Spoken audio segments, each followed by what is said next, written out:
Fresh with my motherfucking best in mind. Stressed and I'm dressed with A bit nervous. Honestly, the money and making people happy and actually getting people dressed well, getting them to wear nice, recycled clothing, giving clothing a second life. You know, not throwing, not putting to waste the clothing. You know. You could try it on as well. Feel free to try it on. Yeah. Where you going right now? Yo, we're going to Ludlow Flea, bruh. Ludlow Flea. Describe it a little bit. How'd you get involved with ShyTalks? I just found it on Instagram, and I have like some friends that also sell vintage, and they kind of put me on, and yeah, I just decided to apply. I'm like, you know what? Like, if it weren't for like people like us, all this clothing would have been trashed up somewhere, you know? We're going to Ludlow Flea Market. Oh, right. Yo, do that shit over. What's up, my boy? Yo, what's up? Yeah, we made it to, what day is today? Is this Yo, what day is today? It's the 31st, right, of August? Saturday, August 31st. We're in Manhattan, the city, LES, Ludlow Flea. Look at this shit. Look at it. Isn't this shit gorgeous, bro? Where we at? What's going on today? Shit, bro. We just selling clothing, bro. Everybody here trying to make a quick buck, trying to eat swell on Labor Day weekend, you know? Yeah. So what do you have here today? Like, what are you selling as well? So for today, I'm selling a lot of, I have like a whole pile of clothing on a table. I'm selling shit for $10. And I'm also selling clothing that's on the racks over here, and ranging from like 15 and up. Got like a nice vintage Louis Vuitton bag from 1982, made in Paris. Selling that for $350, so holla at your boy. You feel me? My first time was this market called Hester Street Market. It was like in October of last year. That's the first market I've done, like in New York. And oh shit, my very first market actually, as a matter of fact, my very first market was in Amsterdam. Like we were originally gonna do like a big market, but then the weather was really horrible, so we ended up not going. And then we did another market in Amsterdam. Like our very official first market was in Amsterdam, and it was just like a regular flea market and stuff, selling shit for the low. And yeah. Yeah. So this T-shirt I have, I bought it off the bins. I'm supposed to sell it, but I became attached to it, so I decided to just keep it. And this I picked up yesterday. Yeah, and I was like, I could think of something nice to wear, so this is how I got this fit right now. Yeah. Merci beaucoup.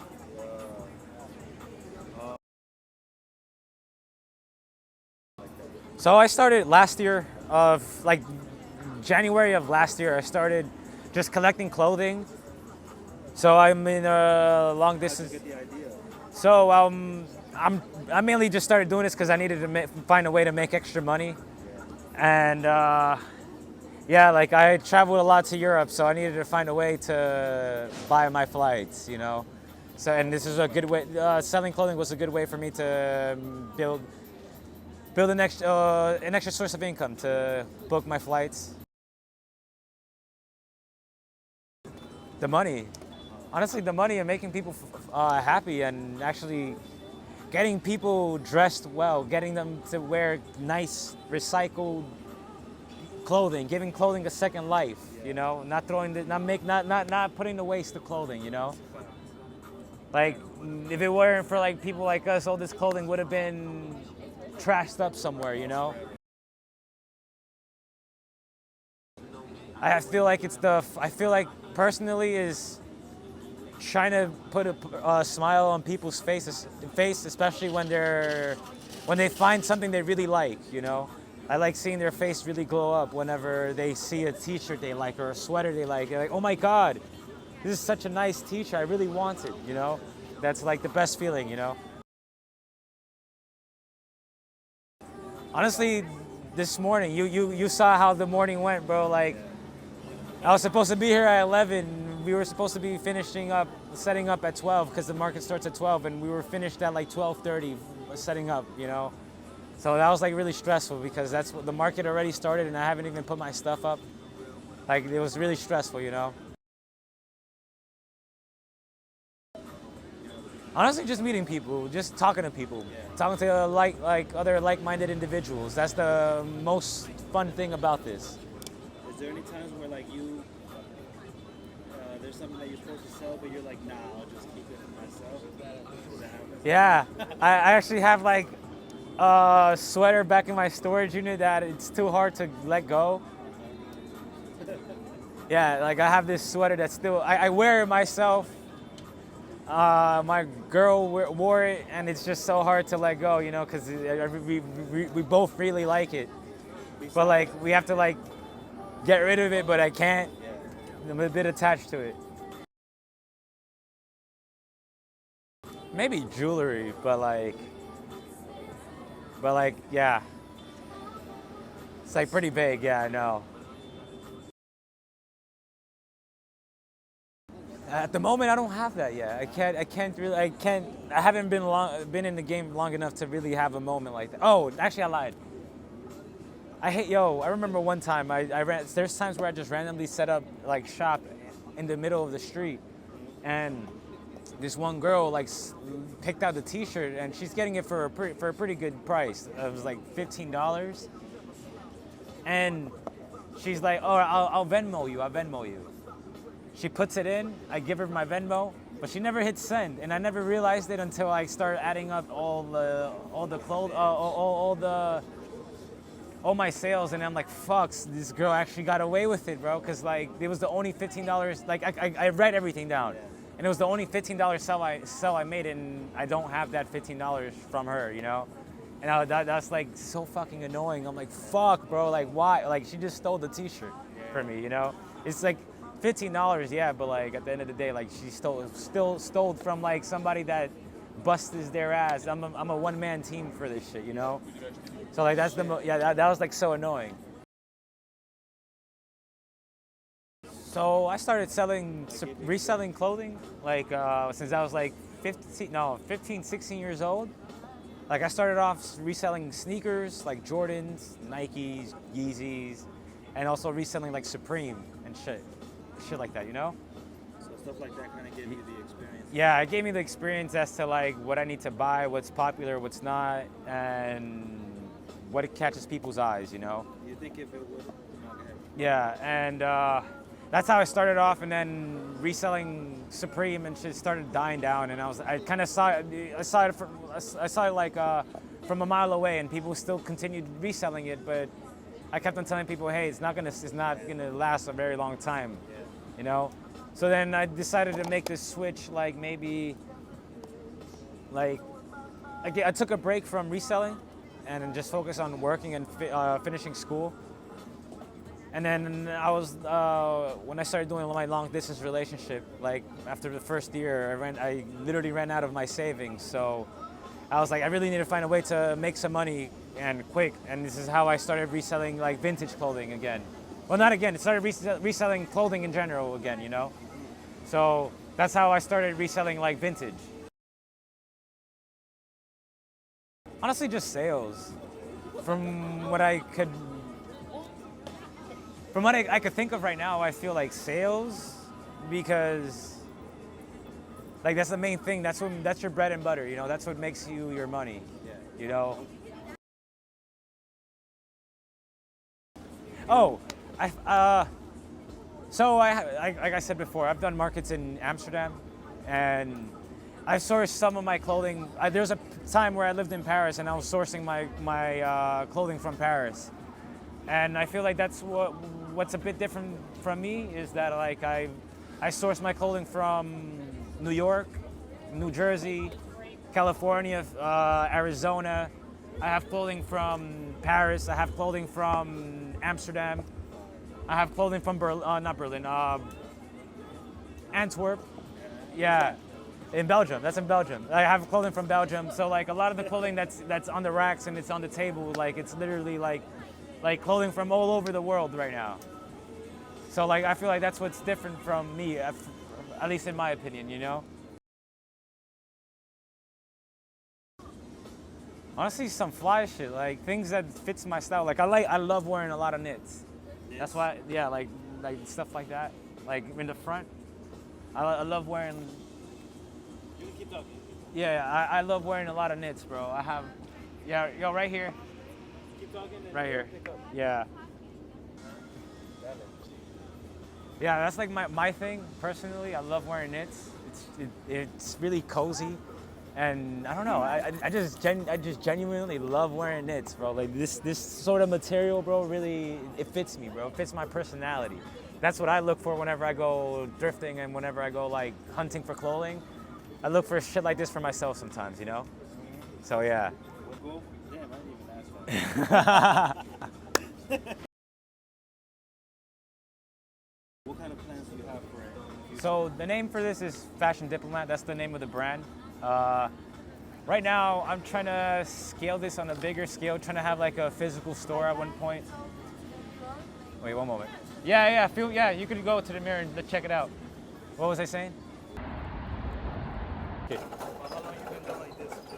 Like, this would be my third market in New York. I've done like 5 markets in LA, 2 in Amsterdam.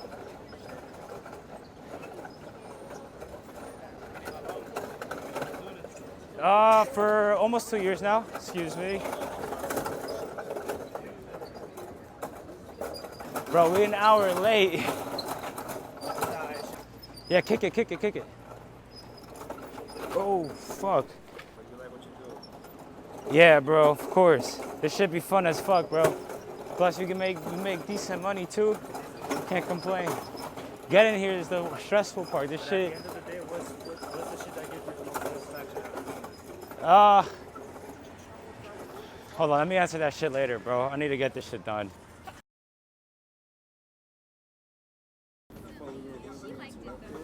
Yeah, sorry about that. I was busting a sale. Yo, you want to be in this? You want to be in an interview real quick? Yo, what do you do? Don't worry about it. Nah, that's your stuff over there, right? Yo, this is his stuff over there. He also sells vintage. You could talk. It'll pick it up. Yeah. All right. How did you start selling clothing? How? Yeah. Or like, what inspired you to sell Well, I clothing? guess at first I started in 2016 when I was 14. Yeah. And I wanted to start selling sneakers, but I didn't have enough money to like buy a pair of shoes to resell because they were like 170 at the Yeah. time, like a pair of Jordans. So I'd go to the Goodwill to look for shoes, and I couldn't really find anything good that was like at a good price. Yeah. But I realized like the clothes were so cheap. You could buy them for like $4. Yeah. Like At the 30. bins, right? Yeah. Yeah. Well, at the racks first. Like buy 'em for $4, sell it for like 20. I was like, oh my god, these margins are so much better than shoes. And then like maybe a month after that, it was even cheaper. T-shirts like Yeah. $1. Yeah. And the margins were good, and I liked the clothes. I liked the quality of vintage clothing, the designs. So I just got really into it from there. Dude, I just grew it from there. Dude, that's how I started Yeah. off selling Supreme and Jordans and stuff. I would work I'll work on the summers, and then the money I would have from the summer, like the whole school year in high school, I would just spend my money buying sneakers and buying Yeah. Supreme, just to resell it back to my classmates and sell it to like people that I would just know, you know. Yeah. So that's how I started off. Last couple of questions. Where do the skills from here or experiences from here, how does it translate? How do you see it translating to like other areas in your life? I feel like communication too. I've mentioned like sales, but also like learning how to communicate with other Talk to this people. girl real Yeah. I feel like for me it's like communication because you get to talk to people on the regular, talk to customers, you talk to other vendors, and I feel like that's an important skill to have and to also learn how to develop. You know, I feel like that's something I'm still working on myself, and yeah, for me, I'm moving to Spain. I'm sorry. Yeah, no, do your thing, bro. So for me, I'm moving to Spain, And I'm just trying to gain more experience here so I could take the experience that I'm gaining here and take it over there. And then my goal is to like do markets in Europe for right now, and potentially, hopefully, God willing, I'm allowed to scale it on a bigger scale in a sense where I could just have a physical store, maybe make it a little bit international as well. Have like a store here in New York, have a store somewhere in Europe, and have a store somewhere in the West Coast in California or something. I don't know, but like that's the dream. Like I do want to have a store, and then maybe scale it to more stores. You know, potentially. You know. I think that's definitely the way to go, and that's Yeah. definitely possible. So you just All right, last question for real. Man, I have to really think be about that one. consistent, work hard. Yeah. But it kind of translates to, for me, it doesn't really go too much into my personal life. It's just like the things I learned through business stay in business. Yeah. You know, because I think it's kind of different. Personal and business lives, for me, are different. Fuck. I I don't feel really like. intertwine that much. Damn, fuck. Just being consistent, you know? Like, I remember when I first started, bro, like, I thought I came with a lot of clothing, and then it turns out compared to everybody else had a lot of clothing. I just had, like, one rack full of clothing, but it wasn't, like, full all the way compared to other people, and I've learned. I wouldn't compare yourself either. You should never. Yeah, that's like, one. Yeah, there we go. That fucks with you too much. Yeah, exactly. And Just I. focus on yourself, do your own shit. Maybe when it comes to like what's selling, you could get inspiration off that, but don't like compare yourself. Yeah. Because it's such a toxic thing to do, and it's a waste of energy, I think. Yeah, I feel like now that you mention it, I feel like maybe when I first started doing this, I would compare myself to like other vendors and shit, and I'm like, fuck, like I'm not doing a good job. I didn't make much money compared to other people and stuff. So I feel like just worry about yourself in the sense that like if you don't do such a good job one day, just take it as a lesson. It's never a loss, you know. It's more so of it's not a loss. It's a lesson. So I feel like every time I felt like I fucked up, I just took it as a lesson and used it as a way to just keep on moving, you know, keep on moving forward, you know. So your name was Jackson? Huh? You said Jackson, right? Yeah. All right, Jackson and Prince, thank you so much for your time. Any last couple words, maybe even for your future self that you'd like to just Not for me. Damn, for my future self, I hope you still stacking bread, bro, and I hope you fucking achieve the dreams you have now, bro. Let's go. Let's go. Let's do this. All right, appreciate you for your time, bro. Thank you. Thank you. All right, good shit. Good shit.